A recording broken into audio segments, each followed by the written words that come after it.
So in this Loom, I'm going to quickly show you how to create a pivot table here on Google Sheets. So the first thing that I need to do is to just make sure that all of my data is formatted correctly, which by that I mean anything that is a currency needs to be formatted as such. Anything that is any other amount, maybe it is a price or a time code, or maybe it's just text, whatever it is in here, just make sure that it's formatted correctly. Anything you need to change the format of, the format option is up here at the top of your screen.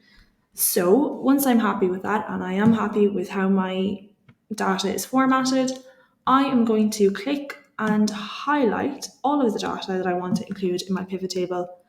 I'm not going to include the total, as the pivot table will actually help me create that.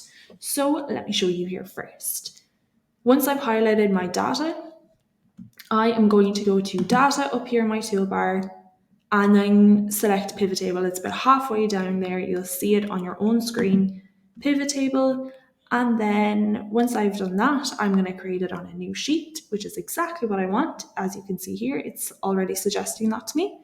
So when I click create, and then in here, I can then add in rows, columns, values, and filters. So you can see over here on the right-hand side of my screen what I'm talking about. This is the pivot table editor. This is where you can control everything in your pivot table.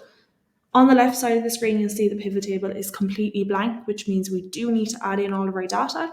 So the first thing that I need to do in here is I'm going to add in the text that I have in my data, and that is in particular either the name of company or the ticker code.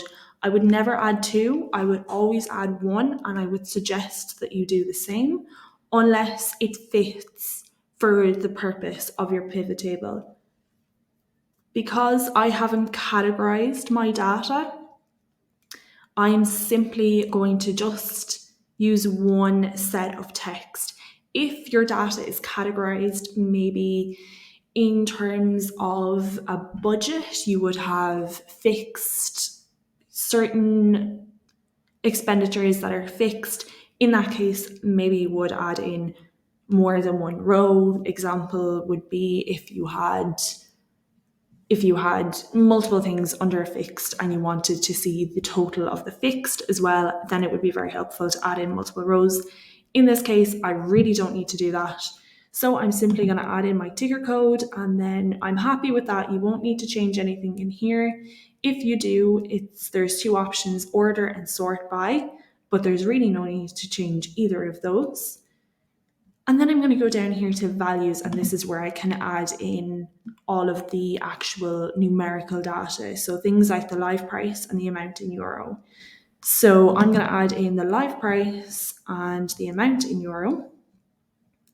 I'm not going to change the summarize by option here because I'm happy with the fact that it's going to summarize all of my data by adding them. So sum equals add.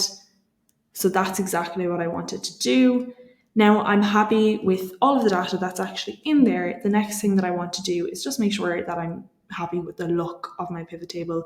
And first of all, I'm going to X out of my pivot table editor because I don't need that anymore.